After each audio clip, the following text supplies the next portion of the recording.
Always ever so slightly nerve-wracking to take the chair after Helle van der Kilt has been here presenting your excellent lecture, and I'm at least happy to say that what I'm saying it follows very closely in the shoes of what you've said in terms of the chronology of changes and the developments that we can see. I'll be honest, I didn't quite know how to pitch the lecture, so apologies as well to the online audience. So I'm kind of starting off a bit more general. I'm going to kind of zoom down towards where I'm going. I also, being Irish, have this terrible tendency to run on myself and speak way too fast. So please do feel free to say slow down if I happen to do that. So apologies in advance. So I'm going to be speaking, yes, about what the study of weapons can tell us about warfare in prehistory. I suppose the focus is what we can say about martial arts. So if we're talking about warfare as a phenomenon, what about in those times of peace when they're not fighting? What is all the preparatory aspects of that and how that's impacting on society? So starting at the very, very start, as it were, we're looking at Europe in the Bronze Age. Europe consisted of several different kind of, I suppose, clusters of culturally distinct areas. They're all interacting with each other. There's quite general differences.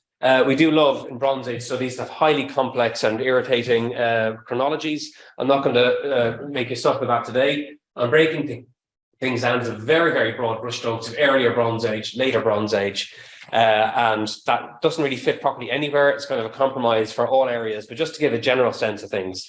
I think, again, following Helle's lecture, perhaps the 1800 could slip down to 17 to 1600, but it's kind of splitting it into those earlier and later parts of the Bronze Age that I'm concerned with here. We do know that obviously the hint is in the name of the Bronze Age, that bronze was a major commodity in this period, and that required the acquisition of copper and tin from areas that are spread widely throughout Eurasia, which, of course, borrowing a rail network here, but of course, this led to complex networks linking up a very large area in ways that they hadn't really been in previous periods. So the Bronze Age was something particularly new in terms of these connections. And bronze has often been looked at in terms of it's a recyclable material, it's a form of material wealth. And that kind of the economic aspect of bronze has often been foregrounded as one of its major impacts on society. But I think also when we speak about the emergence of metal-using societies, the affordance of bronze, the amount of things we can make from bronze actually was a hugely transformative thing also. In terms of by the time we get to the late Bronze Age, the routines of life, how you were dressing, how you were shaving, riding your horse, cooking your food, going fighting someone, carpentry, anything you're doing, you're using metal weapons, metal tools and weapons. And that kind of shows the extent to which bronze had modified social practices. It became, we really became metal-using societies where we depended on it. And this is particularly important in warfare as well, that it transformed it was a transformative enabling factor in warfare. And so this kind of chicken and egg thing in the Bronze Age, was it more bronze made more complex weapons available, or did the need for weapons, was that closely linked to innovation in craftsmanship and the desire to actually access more metals? We know as well that along these metal networks, ideas are moving. So a lot of these tools, a lot of these social practices, it's not just metal as a resource moving, it's ideologies moving. We see this across different things. This is, again, from Christensen and Larson way back, it's nearly 20 years ago now. But speaking about, we have from Kivik in Sweden and from the Mycenaean world, these kind of ideas, this dissemination, diffusion of common concepts. So from an ideological perspective, and in many ways, practice-based perspectives, we can see that the networks that we find emerging in the Bronze Age brought a lot of commonality to Europe. But also, we have to keep in mind that there was very, very, very substantial differences throughout Europe. And this was at the basic level of social organization. So if we're looking at the cold and miserable Northwest, where I come from, we have these isolated farms, isolated housesteads as most common, where people generally believe looking at nuclear family as the building blocks of society. These are spread thinly throughout the landscape, very occasionally clustering into villages. We look at the Nordic world, these long houses, often several of them in a landscape, but based probably around extended family units. We move into the Urnfield area, into Central Europe in particular, and we get villages with maybe 30, 40 houses, and some larger than this as well. Again, probably nuclear families here, but with potential for extended families spread throughout these communities. We go down to the Aegean world, one of the major innovating areas of the Bronze Age, and we have these small citadels with large villages to small towns around them. So what we're seeing here is we see commonalities in many social practices. When it comes to the organizational aspects of warfare, we can actually predict that there's going to be quite a substantial difference. So who you're getting to come fight for you, the command structures, all those kind of things that underlie warfare. And again, this relates to power structures in the Bronze Age, similarly diverse. We commonly have this idea of the male warrior elite in the Bronze Age. I mean, symbols like images like this, which is kind of, it's a very manly view of the Bronze Age. It's very much led by these specific male individuals. But when we think of power structures, when we step aside from warfare and weapons, we can see that they're much more diverse.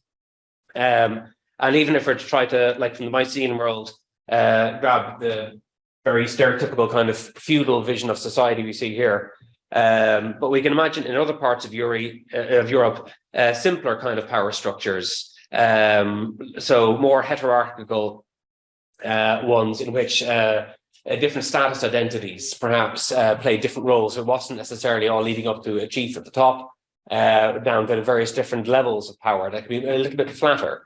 And indeed, in some areas, people would argue for more egalitarian social structures, or even anarchistic social structures. So between these power dynamics and where and how people were living, even though we can find commonalities in the material culture of war, it's important to bear in mind how all of this comes together as actual warfare can be really quite different. And as I say, my main focus in this paper as we move through it is going to be on martial arts, which is actually one of the commonalities, one of the things where the building blocks of warfare, we do find a lot of common threads running through Europe and things moving in step throughout Europe during the Bronze Age. One of the common concepts that also emerges is this idea of enclosing space. It's nothing new for the Bronze Age. This is something, as Sebastian mentioned, going back to the Neolithic. Enclosing space, making enclosures is nothing innovative, shall we say, in Bronze Age terms. But what we do find is it becomes prolific in the Bronze Age. We get it across Europe. We get many areas where almost every territory, every area is occupied by enclosed sites. There's areas where perhaps it's not so common, but certainly by the time we get towards the 1200 BC mark, we're finding this as a widespread phenomenon. That ranges from the citadels of the Aegean world, 2 to 3 hectares. We've got in many parts of Europe fortified sites of 20, 30 hectares. And in Central Europe, in the Carpathian Basin, we have a horizon there of forts that range from commonly 20, 30 hectares up to quite often over 100 hectares, and even the largest site there being 1,750 hectares. So massive investment in enclosing sites. This seems to be a phenomenon that really, that really kicks off in the Bronze Age from around the middle of the second millennium BC. So putting some of that together, again, very schematic, very general. Something perhaps new in Bronze Age terms is looking at metal as convertible wealth. It's not prestige objects in their own right. It's actual recyclable, reusable wealth of the Bronze Age, of bronze. It gives something to take. If we're talking about targets of warfare, why you might want to take things from other people, it's a resource that can be consumed, that can be taken. And we can perhaps see this idea of, alongside those that convertible wealth, we have these enclosed sites, various different sizes. We do in some areas have kind of hierarchies of sites. So the idea of territories, of these sites occupying landscapes, not just as independent communities, but as linked up social entities. And of course, several of these in a particular landscape creates a landscape in which conflict finds perhaps a new dynamic in society, that you've places, central places that are saying we're here, we are controlling this, creates a target to attack, and the content within it is often something which might be desirable. Looking at some of these landscapes, We have here, for example, the Po Valley. We have here recent work we've been doing in the Carpathian Basin. And we're finding these enclosures are incredibly densely packed in the landscape. So again, we're looking at polyfocal or multi-local communities. These aren't just communities living within a site, perhaps at war with their neighbor. We're looking at this idea of actual territories developing, where you have people moving throughout this landscape. You're living within your settlement, but you're moving around the landscape, controlling a wider landscape with these essential places within it. And another important aspect of this is the kind of labor that we're looking at. This idea of building these powerscapes that are statements in their own right. You're building multiple sites in this landscape. That's a huge investment in labor. It's also a huge organizational task.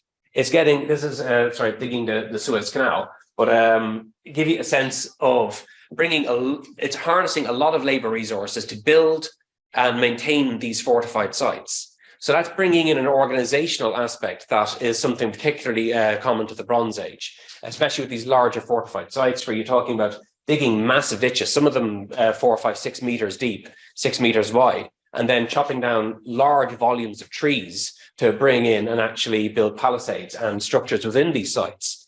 So that's an important aspect as well, this kind of investment in creating central places, but also the labor required to do so.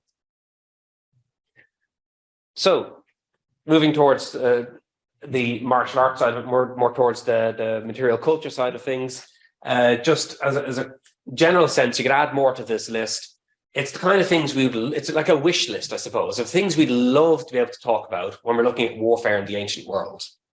And then when we look to the Bronze Age, we can talk about some of these things, possibly and the things we can talk about with some level of certainty, and it's really getting a bit narrower. So we want to talk about warfare in the Bronze Age, but our capacity to do so is somewhat inhibited by the very, very thin evidence we have for the organization around warfare. So what I'm mainly going to focus on today are these ones here, these aspects of battlefield organization, combat practices, and technology. What I won't speak about is another one we can speak well about, is outcomes such as destruction of sites or bioarchaeology, as we're going to discuss tomorrow. So taking account of those key ones there, combat practices and battlefield organization, make some egregiously general statements about the Neolithic first, so apologies to those who specialize in the period. But we have violence going right back to the earliest stages of Homo sapien, and even pre-Homo sapien is evidence of Neanderthal violence. So it's nothing new to say people were attacking and killing each other. In the Neolithic, this is often represented. There's a very cool paper recently by Linda Fibiger and colleagues looking at cranial trauma, and we often do find that it's cranial trauma as a result of the kinds of weapons we expect were in use in the Neolithic. They were using axes. They also used spears and bow and arrow, tools which had multiple functions. Bows and arrows for hunting, axes used for everything from carpentry through to just chopping down trees. But when we're looking at, again, if I can just borrow from 2001, A Space Oddity, the way these are used in swinging motions. So kind of the bodily mechanics that are the technologies of the body being employed here are quite basic. This is something a colleague of mine, Alan Peakfield, has spoken more about. But these early types of weapons, you're using broad body motions of swinging the tool when you're in a combat scenario. When we move into the Bronze Age, I mentioned earlier about the affordances of bronze. It allows you to do new things, interesting things. They didn't initially capitalize on this hugely. If you look at the earliest weapons of the Bronze Age, we have daggers and we have halberds. Halberds, again, used in these kind of swinging, striking motions. There were some innovations, some changes. They've got sharp edges on them. You can do some different things with them. But in terms of techniques of the body, technologies, how the body and technology interact, there's nothing revolutionary really there. This isn't to say it was simple martial arts or simple ways of fighting. We can look at, as demonstrated by Boba Fett here attacking a stormtrooper, that they are sophisticated martial arts around these. But it's the kind of the generality of these are these larger swinging motions that have been employed. Now, that becomes interesting when we look at what's specific and what's new in the Bronze Age. And we can perhaps see first hints of this in the Aegean, where we get daggers been extended that a little bit longer than you would have got in, you would have typically made out of lithics. I mean, you can make a lithic dagger this long, it's just how functional is that going to be? So these start requiring new bodily motions. It's just starting to move towards that now. You're talking about sharp edges, so for cutting, you're doing much sharper, tighter arced attacks. You're also doing things mimicking punches. You're doing more linear kind of attacks. These aren't the kind of ways that weapons were used. This is a transition from the ways weapons have previously been used into something that's more particular to the Bronze Age. And again, we saw in the Hellas talk this wonderful piece from the Pylos combat agate, which is also copying the scene we have here on the battle in the Glen Ring from Mycenae. So this is probably some sort of scene that was part of the oral or even the visual repertoire of the early Mycenaean period. But in this, we're seeing, again, this progression of, we're seeing multiple weapon types being used together. We're seeing new technologies of the body here entirely. The way to use these, you're not borrowing any of these techniques from earlier types of material culture. So this is something that's actually where technology is enabling and transformative, that people are doing things differently in a new way. And to do this requires training. So I would argue that we're looking at the beginnings here of actual martial arts.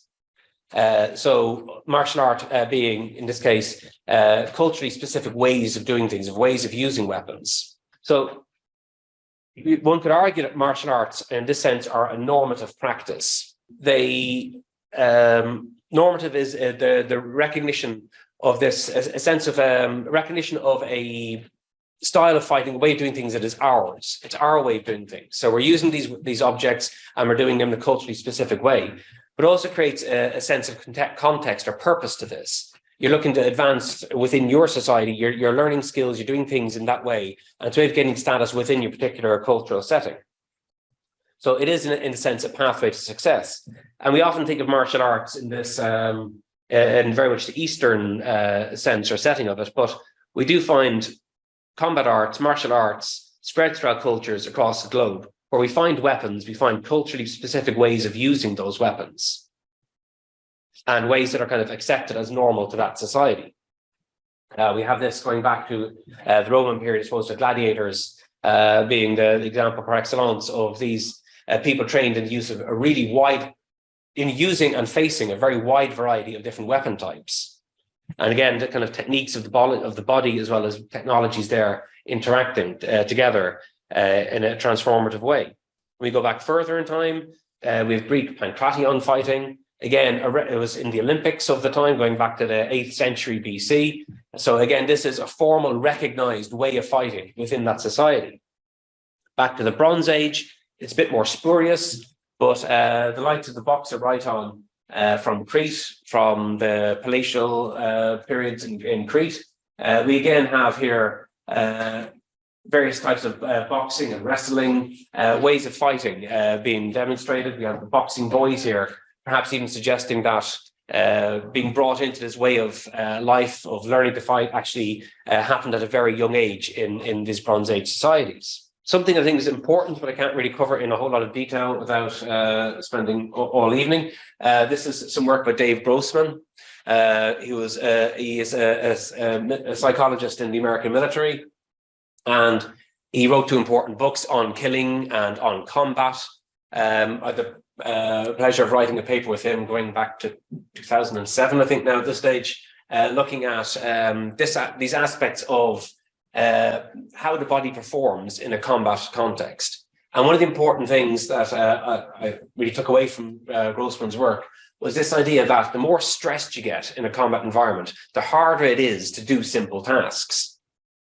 So his argument was that through training, this inoculation through training, it allows you to use objects in a manner that if you're inexperienced, you won't be able to in a combat setting. So this is, I don't know if you can think of this yourself, when you're in an argument or a fight, and you start to get a bit het up, that you start to think and act a little bit differently. And his argument is when you get up to here, that's when you're reaching a peak of when your adrenaline is rushing, your senses are transformed in that context, and that's to your benefit. But his argument is after that, things can go downhill rather rapidly, and you get things like phobic freezing. a bear is charging towards you, what do? You stand there and look at it instead of run away. So your mind and your body aren't working as they would in a normal situation. So this stress is transformative. And I think that's really important for this transition from those kind of swinging kind of ways of fighting to these types of fighting we see when we get towards the use of swords and weapons, which require much more precise control of the body in a very stressful setting. One of the things I'll talk about in a moment is the thing, you don't want to break your sword. If you're using it in a very clumsy fashion, you're going to break it, and then you're in a really dangerous situation. So the simplified Grossman's argument, it's kind of like in a normal calm setting, threading a needle is simple. Try that, I don't know, after you've been in a boxing match or something. It's not going to be quite simple to sit there and do a simple task. We're more likely to be in that situation from horror movies where you're there fumbling for your keys and you can't get them, or fumbling to try to get the key in the door. A simple task, but you're not able to perform it because when you're in this elevated state of stress, your gross body, your fine motor control is much reduced. Simple tasks become very difficult, but broader ones like moving your arms like that are retained. So his argument is that training is fundamental, and training is part of an actual martial arts system. So you don't just pick up a sword when somebody is threatening you, you're going to run into the shed, take it out and go fight. It's much more prepared for, and society actually invests in that. So when you're enfranchised as a warrior, the society isn't just, shall we say, purchasing equipment for you. It's not just equipping you with weapons, it's equipping you with the resources to train to use them. And I do think, again, agreeing with Hella, that we have an important transition. We have from the earlier period, I'm looking at this more from the fighting style side. In the earlier period, we've got this kind of very heroic kind of ideal, this very individualistic approach to warriorhood. Obviously, people were fighting together. It's not just individual warriors, but the kind of ethos, the mentality is more individualized. The weapons are slightly more, in some ways, sophisticated. They're harder to use. We have this tendency, not exclusively, but these longer kind of thin objects. We've got here these really cumbersome body shields, more like armor than a body shield because there's no handle on it. It's hanging loose around your body. But you're using these weapons that require quite sophisticated training. So it's kind of this circumscription of access to violence, that it's amongst the elite. So they want to not only restrict access to having the tools to enact violence, but also the skills to enact violence. So it's using violence in a kind of a power building sense amongst a restricted group within society. And I'd argue that when we move towards the later part of the Bronze Age, the weapons that we get suggest that they're shifting the mentality substantially in this, that they're looking towards getting weapons that are better suited to cooperative ways of fighting, people working together.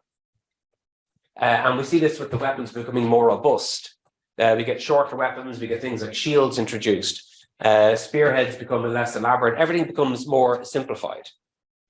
And to me, at least, one of the most important parts of this, we focus a lot on swords, but one of the most important ones is the introduction of the shield, these small round shields, around, again, 1400 BC. That's for two reasons. One is it allows you to cooperatively fight more effectively beside somebody, but also it's changing the mentality of martial arts. It's less flamboyant, less showy. It's looking for much more simpler kind of coordination. So we think you're fighting with your sword, one hand, with your shield in the other, and then footwork is yet another thing. So you're suddenly finding yourself having to use the body in a fundamentally new way. This doesn't have precedent going back to earlier periods. This is something fundamentally new. And if you think about training, you might remember this from school. Anybody remember this one? You have to rub your tummy and pat your head. You're trying to do that, and you end up doing this all over the place. To actually coordinate two hands to do something totally different. One is using, a shield isn't held here. Your shield is used actively, you're defending, deflecting, attacking, and this other hand is doing something completely different, and then you're expecting your feet to do something different as well. That's something very new. That's your body being expected to do something fully new. And that's something that I think is really transformative when we get to this period around 1400 BC. That requires very new types of training. And again, this isn't something where you pull your weapons out of the attic or out of the shed when bad things happen.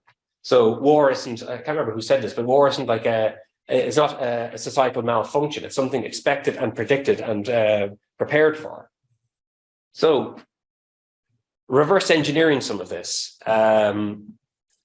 This is kind of work I've been involved in for quite a while at this stage, but the idea is that, well, first of all, we're super lucky. For most historical periods, people used iron, and Great for weapons, terrible for archaeologists. It survives in really bad condition, well, a lot of the time, whereas bronze sometimes comes out of the ground. You can see the tiny bits of damage along the edges of these weapons. It can come out of the ground almost in the same condition as it went into the ground. Those tiny, tiny traces of how it was used in the past survive. We even have this leather shield from Ireland, and you can see pieces of damage all over this. We know that was used in these two separate combat encounters. So it had a bit of a life of its own. But tracing these, using these pieces of damage can actually tell us about how these weapons were used in prehistory.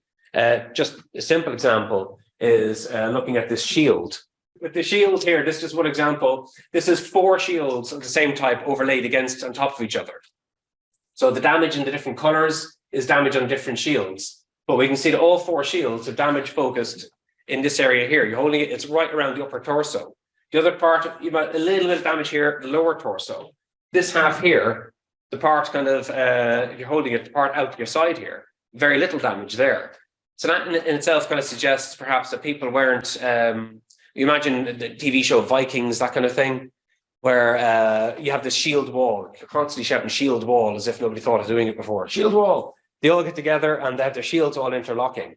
That kind of suggests that things are a bit looser back here because you're probably not protecting somebody on this side, that part of the shield, because you're not getting damage there. So again, maybe not everybody had these metal shields. Maybe not everybody had even shields. But it's at least giving us this hint that we're moving towards the capacity to fight together in a cooperative fashion. But it's also a great one for showing how use-ware analysis can actually be really, really informative for understanding social practices surrounding these weapons. And that's combined then with experimental archaeology, which I have to say, give due credit for Bronze Age studies. That's been revolutionized by this chap here, Neil Burridge, who makes incredibly accurate and beautiful bronze. These are some of the replicas here from a study from a group in Newcastle. But incredibly beautiful bronze weapons and very, very accurate. There's the embarrassing photo time. So this is during my PhD about 20 years ago, starting to do some testing with these replicas.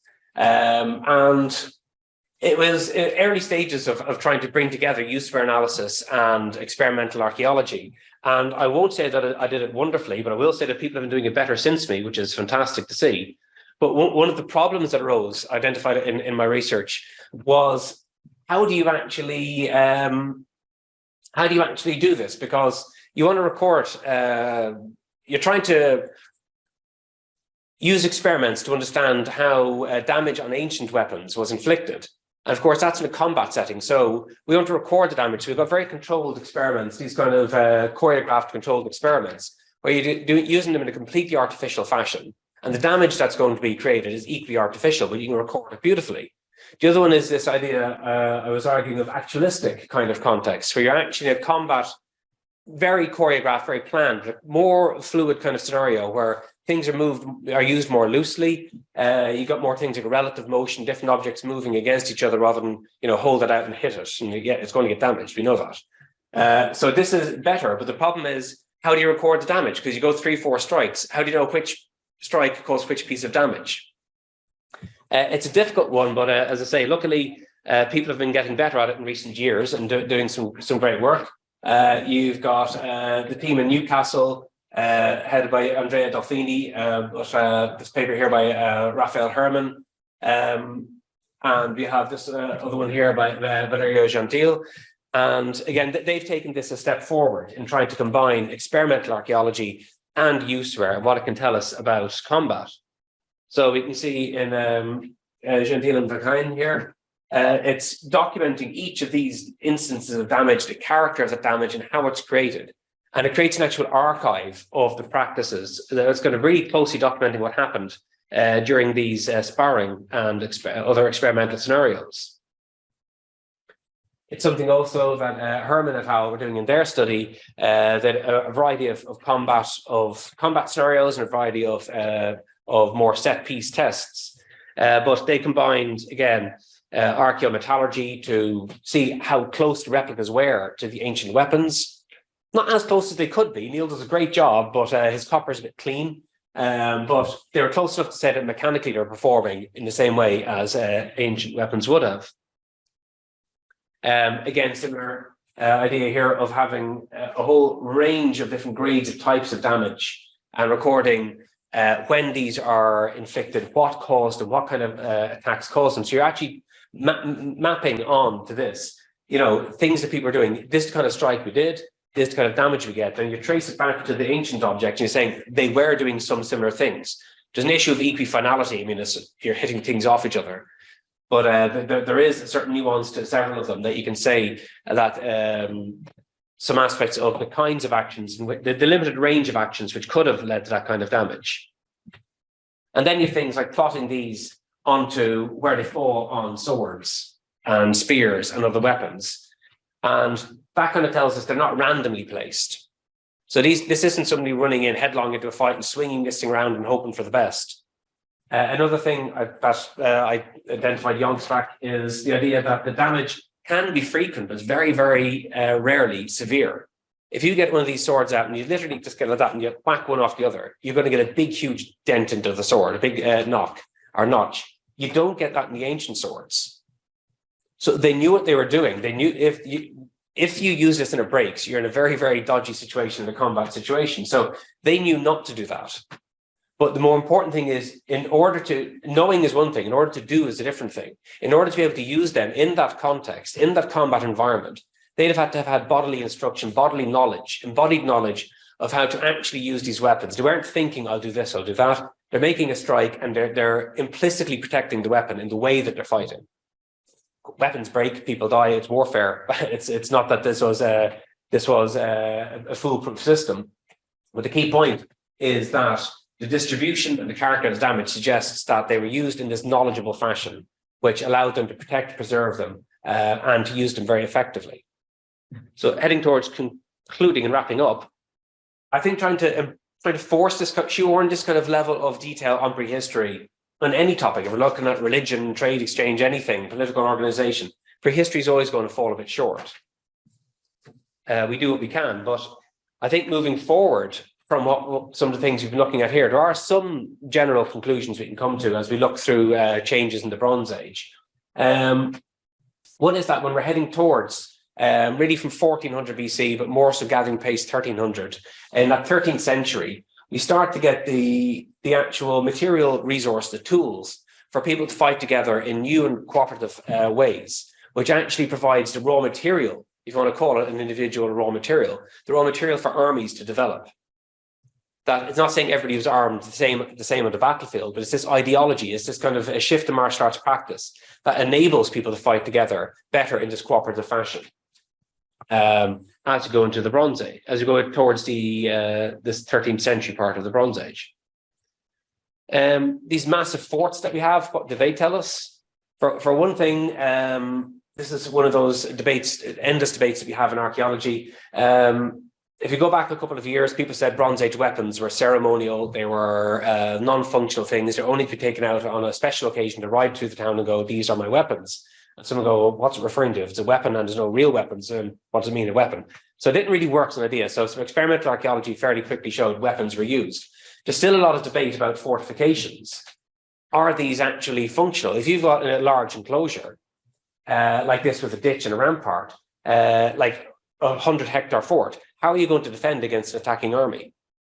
Well, I'd suggest that, personally speaking, if I had somebody running at me with their sword and spear, I'd definitely be happier on this side of a wall than I will be on this side of the wall. It's defensible. It gives you an advantage. It's not indefeatable, indestructible. We're not looking at later periods where they had major fortified complexes. But this was advantageous. It also allowed you to manage some aspects of the field of conflict. But in order to build these and maintain them, as mentioned earlier in the lecture, you're looking at the need to harness and manage large bodies of people. So that's saying that people within these forts had the resources to get that many people together. So again, that's putting forward the case that it's not inconceivable that you had a large body of people within that able to defend it thereafter. So it is shifting towards the idea of building these large forts and having to protect them is shifting the balance towards the need to have larger bodies of people, larger armies capable of defending them. And it's interesting that these developments, again, this is something that gathers pace 1400 BC, and that's going in step with the changes in weaponry. So we're getting these changes of having the shields, these shorter, more robust weapons, more mobile kinds of combat, as we get these fortified complexes. And as Ella commented earlier, this is also the time when we get the Tollandsey battlefield. And going back only about 10 years now, give or take, any literature on Bronze Age warfare is generally arguing for combat forces of in the 5s or low 10s. All of a sudden, we're kind of now speaking about combat forces in the 100s or into the 1000s. Again, scalable. That we look at the different kinds of social organization we've seen earlier. Bringing these armies together was a very large undertaking. So in different communities, we manage differently. But you might imagine, again, this escalation from several different war bands coming together, building into this army in certain cases. But that's something, again, when we look at Tollandsey, that's something, again, in the 13th century. So it just seems to me that it's this period, 1400 to 1200, that we get all of these ingredients coming together that would create a good forum or a good stage for the argument that this is when we first have the emergence of actual armies, or the capacity to field armies. And that's something, of course, that becomes very much transformative once we move into the first millennium BC. So thank you all for your attention.